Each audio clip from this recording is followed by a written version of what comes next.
One morning in 1995, two hikers were relaxing inside their nylon tent deep in the Arizona wilderness.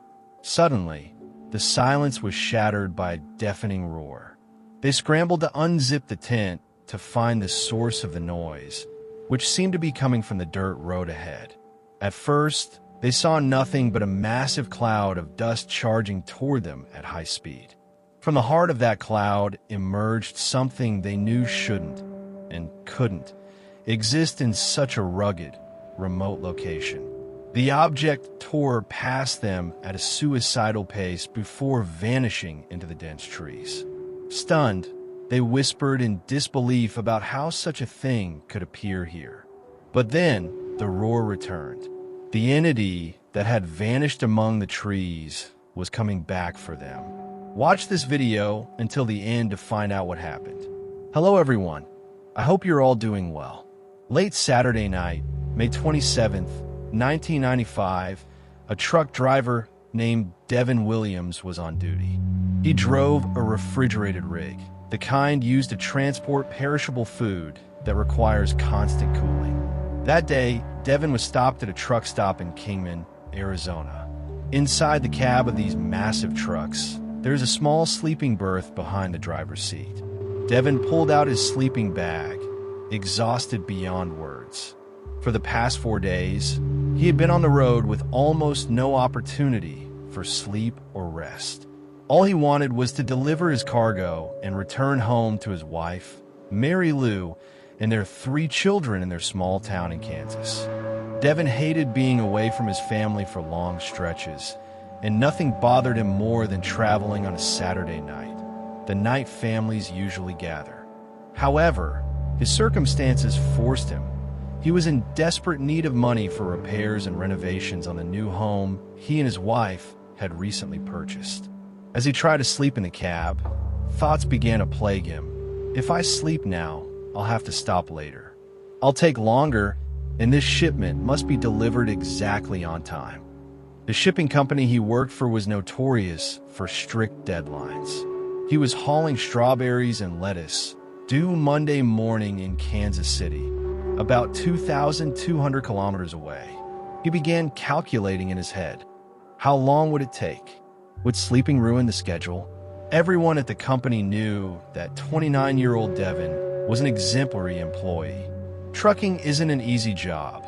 These drivers spend countless hours on the road, and some resort to drugs just to stay awake. Because of this, they are known as tough, hardened men. Devin embodied that image perfectly with his massive frame, cowboy hat, large mustache, and tattoos. Yet, despite his rugged exterior, his colleagues called him the gentle giant. He was always talking about his love for his family and was only ever seen angry once, when he was shouting at the company to get time off to see his kids. That night, anxiety and the fear of being late overwhelmed him.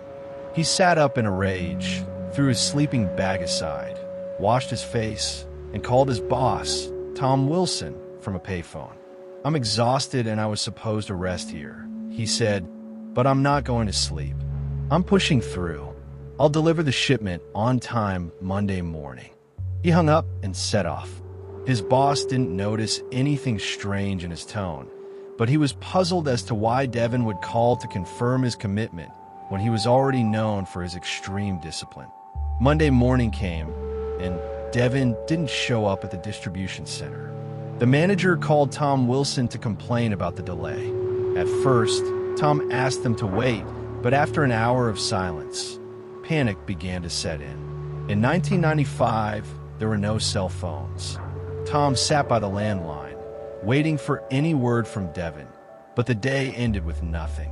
He called every truck stop on the route, asking other drivers, "Has anyone seen Devin? Was there an accident?" No one had an answer. By evening, Devin's wife, Mary Lou, called asking about him. It was then that Tom realized a catastrophe had occurred. The police were notified, a report was filed, and a bulletin with Devin's description and his truck was sent to all patrols. In Coconino County, Arizona, 322 kilometers from where Devin was last seen, Officers knew exactly where the truck was. In fact, the entire county was talking about it. Throughout Sunday, this truck had caused absolute terror among hikers in the Tonto National Forest. This forest, spanning 600,000 acres of rugged wilderness, was nowhere near any main trucking route. The nearest highway was 32 kilometers away.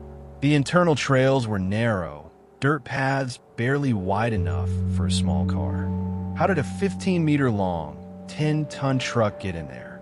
A couple, Lynn and Jack, recounted how they were enjoying the peace when they heard the roar. They saw a dust cloud, and from it, Devin's truck emerged, flying down the trail like a bullet train. It passed once, twice, and, on the third time, it nearly collided with a small passenger car on a blind curve. The hikers screamed to warn the drivers, and the car managed to reverse just in time before being crushed by the iron beast. The driver of that car said he saw Devin's face. He was gripping the wheel, staring straight ahead in a total trance.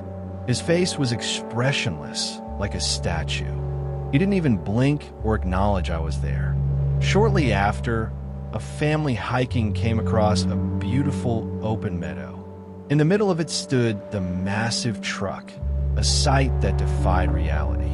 The father noticed a man standing with his back to the truck, staring at the distant mountains.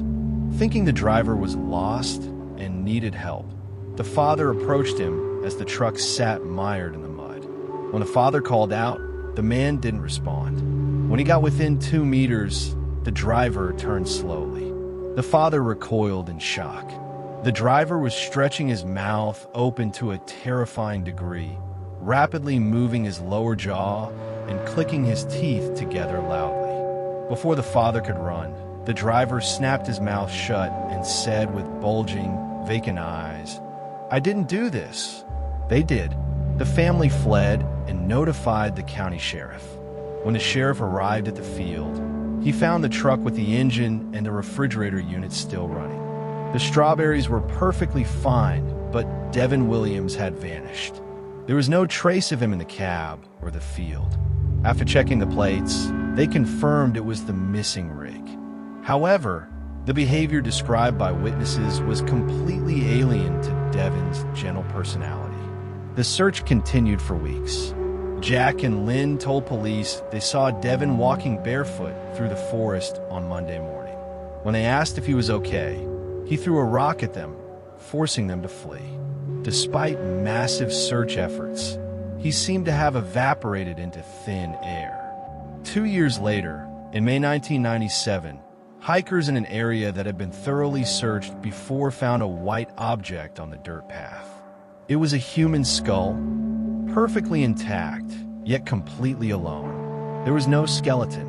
DNA analysis confirmed the grim truth. It was the skull of Devin Williams. To this day, no one knows what truly happened. Did Devin suffer a sudden mental breakdown? Did he ingest something that altered his brain chemistry? Or were there forces in that forest that caused his madness and disappearance, only for his skull to appear 2 years later in plain sight? The mystery of Devin Williams remains one of the most disturbing unsolved cases of the American wilderness.